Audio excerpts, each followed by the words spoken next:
In late December, what began as a protest about prices quietly turned into something far more dangerous, not just for Iran, but for the entire Middle East. When people chant in the streets of an Islamic republic built on fear, ideology, and force, they are not just challenging a government, they are testing a system that has shaped regional politics for decades, a system that funded wars abroad while its own citizens struggled at home, a system that survived sanctions, isolation, and war by repression. Tonight, I want you to look beyond the headlines, beyond the images of crowds and crackdowns, because these protests are not only about Iran's future. They may redefine how power, fear, and influence flow across the Middle East. If you care about where this region is heading and why it matters to you, stay with me. And if this analysis helps you see the world more clearly, consider following for what comes next. But to understand the stakes, we need to first clarify what is really happening beneath the surface. And that takes us deeper into the core of this crisis. What we are witnessing is not a sudden uprising, but a convergence of pressures that finally broke into the open. These protests did not begin with ideology. They began with economics, a collapsing currency, rising inflation, daily life becoming unaffordable. But in Iran, economic pain never stays economic for long, because the system links everything together. Money funds ideology. Ideology justifies repression. Repression protects power. When one part fails, the strain travels through the entire structure. That is why demonstrations over prices evolved into open calls for regime change, and why the response was so severe. Internet blackouts, severed communications, mass arrests, thousands reportedly killed. The state acted not like a government managing unrest, but like a regime fighting for survival. What makes this moment different is timing.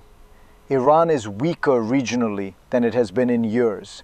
Its allies are under pressure, its influence has been challenged, and its population is openly questioning why national wealth has been diverted abroad while life at home deteriorates. To grasp why this moment resonates far beyond Iran's borders, we have to understand how the system that produced it was built. That story begins long before the first protester took to the streets. To understand this moment, you have to step back and look at the long arc of the Iranian system. Since the 1979 revolution, the Islamic Republic has been built on a simple bargain: political obedience in exchange for ideological purpose and national dignity. Over time, that bargain eroded. Instead of prosperity, the system delivered isolation. Instead of stability, recurring crises. The economy became less a tool for growth and more a resource to be extracted, funding security forces at home and proxy networks abroad. This was not accidental, it was structural. Iran's leadership learned to survive through confrontation. Sanctions reinforced control. External pressure justified repression.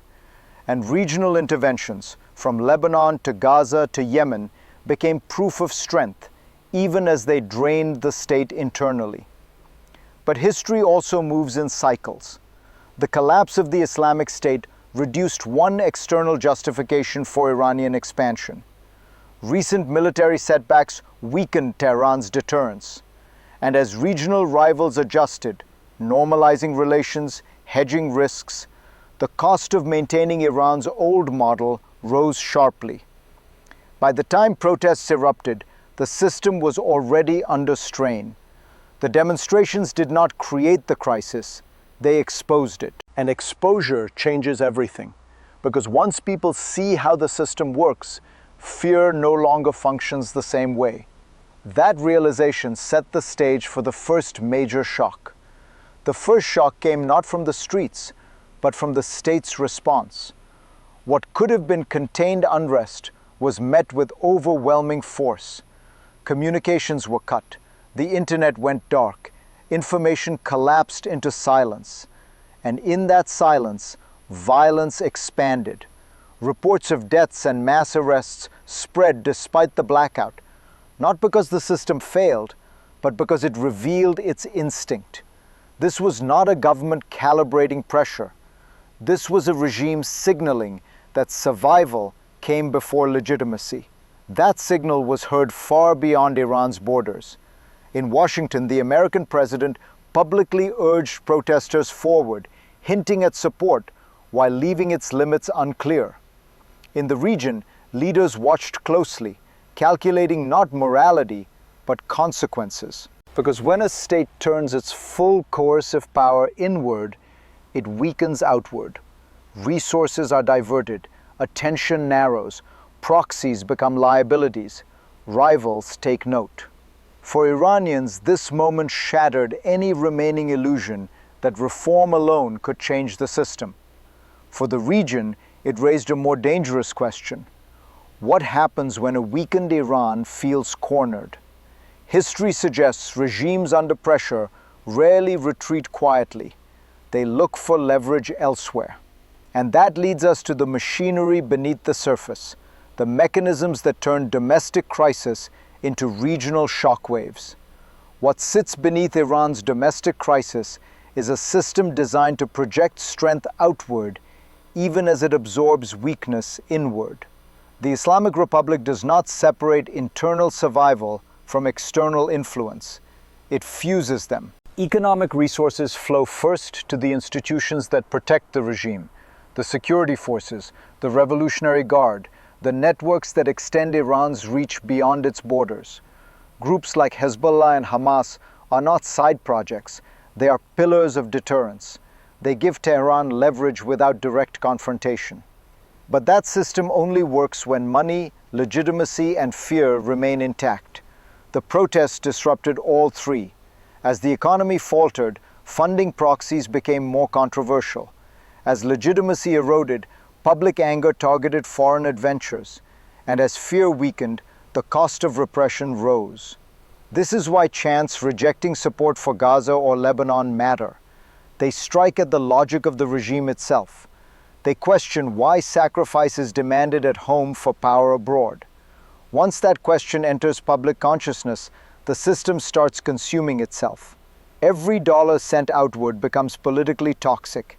Every proxy becomes a reminder of internal failure. And when a regime's tools of influence turn into symbols of weakness, pressure builds rapidly, both inside and outside its borders.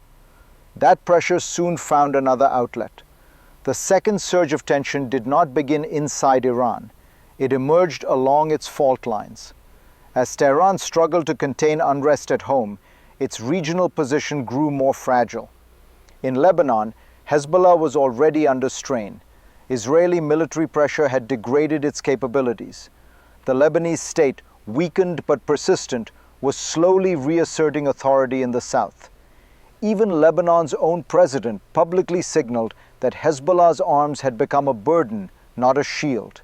For Iran, this was dangerous timing. Hezbollah is not just an ally, it is a strategic extension of Iranian power. And yet, at the very moment Iranian protesters were demanding an end to funding foreign proxies, Hezbollah faced the prospect of survival without Iran's full backing. There were fears that distraction could become strategy, that a confrontation might be used to shift attention away from domestic violence. But escalation carried enormous risk. A broader conflict could further expose Iran's weakness and invite retaliation it could ill afford. This is the paradox of crisis. Pressure creates incentives to act, but also limits the ability to control outcomes. And while elites debated strategy, the consequences were already being felt by ordinary people. If you step back from strategy and look at this through the eyes of ordinary people, the crisis becomes painfully clear. For Iranians, the cost is immediate. Rising prices, lost jobs, a currency that no longer holds value, and a government that responds not with relief, but with force. When you hear protesters reject funding wars abroad, they are not making an abstract argument. They are talking about rent they cannot pay, medicine they cannot afford, a future that keeps shrinking. The state asks for sacrifice, but offers no path forward. And this pain travels. In Lebanon, citizens watch as Hezbollah clings to weapons while the country remains broken. Many see Iranian protesters as allies, people finally saying out loud what others have lived with for years, that their lives were traded for someone else's power. If you are watching this from afar, it may feel distant, but it shouldn't, because instability does not stay local. It moves through prices, migration, security, and fear. If this perspective resonates with you, share it. These stories matter because they explain how systems fail people, not the other way around. And as these human costs accumulate, the effects begin to ripple outward, reshaping the balance far beyond Iran's borders. As the crisis unfolds in Iran, its impact is felt across the globe. Geopolitics is not just a game of nations, it is a web of interconnected threads. The protests, the violence, the instability, these ripples will reach every corner of the Middle East. For Israel, the idea of a weakened Iran holds both hope and fear. Israel's long-standing strategy has been to counter Iranian influence, whether through military means or diplomatic pressure. A collapse in Iran could lead to a reordering of the entire region. It could end the existential threat Iran poses to Israel's existence. But the path to that outcome is fraught. A collapse could lead to chaos, to fragmentation, to the rise of more unpredictable and potentially more dangerous factions. And Israel's own security apparatus would have to recalibrate in ways it hasn't in years. It could find itself facing a more fragmented but equally hostile Middle East. Meanwhile, for the Gulf states, Saudi Arabia, the UAE, Qatar, the stakes are similarly high. While some have made efforts at rapprochement with Iran, the specter of a weakened regime presents new risks. The balance they've so carefully cultivated could shift dramatically. No one in the region is free from the consequences of this unraveling. And as each actor weighs the costs, one thing becomes clear. Iran's crisis is not a static moment in time. It is a force with the power to redraw borders, alliances, and futures. We can't predict the exact outcome, but we can understand the stakes, and we need to prepare for all possibilities. Looking ahead, the future of the Middle East after Iran's crisis unfolds in three broad scenarios, each carrying its own set of possibilities and risks. The optimistic scenario. Iran's regime collapses, but in a relatively peaceful transition. The new government, perhaps led by reformers or moderates, moves to stabilize the country. There's a reset in regional relations, especially between Israel and Iran. The Gulf states see a new opportunity for stability and cooperation, and the region experiences a period of economic recovery. For many, this would be the dream scenario, an end to decades of conflict and a new era of prosperity and peace. The middle ground. The Islamic Republic weakens, but it doesn't collapse. Instead, a transitional government emerges, which still holds on to power, but in a diminished form. It might turn inward, focusing on reconstruction, but its influence in the region diminishes. The US and Europe might push for dialogue, and Iran could sign new deals. The Gulf states and Israel may adopt a wait-and-see attitude, cautious, but hoping for a stable Iran that no longer threatens regional order. This scenario is more stable than chaos, but lacks the clear hope for peace. The worst-case scenario. Iran's collapse leads to civil war or an extended period of instability. The vacuum created by a weak government invites proxy battles and a rise in extremism. Rival factions vie for control, including possibly military factions that reassert authority through force. Regional powers, including Saudi Arabia and Israel, may become directly involved, further destabilizing the region. the broader Middle East is thrown into chaos, with increased risks of violent extremism, mass displacement, and even the revival of the Islamic State.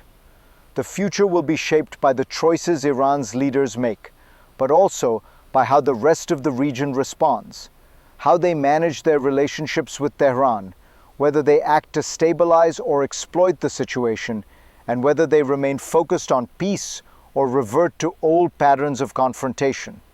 This is the dilemma ahead. But one thing is clear, the stakes couldn't be higher. As we approach the final moments of this unfolding drama, the lessons become clear. The Middle East is no stranger to turbulence, but the current crisis in Iran could alter its trajectory in ways we can't fully predict. For Israel, the dream of peace remains tantalizing, but so does the fear of the unknown. For the Gulf states, the test will be managing a weakened Iran without provoking chaos. For Lebanon, Hezbollah's future is uncertain. And for the people of Iran, the fight for dignity and justice is far from over. No matter the outcome, one thing remains certain. This crisis is not just about Iran. It is a critical moment for the entire Middle East. The region's future is on the line. How its powers react today will define the next decade. As you watch this, remember, history is not made by those who sit back. It is made by those who understand the stakes and take action. If this analysis helped you see the bigger picture, consider sharing it. The world needs to understand what's at risk. Thank you for joining me. Stay tuned for more insights on the forces shaping our world.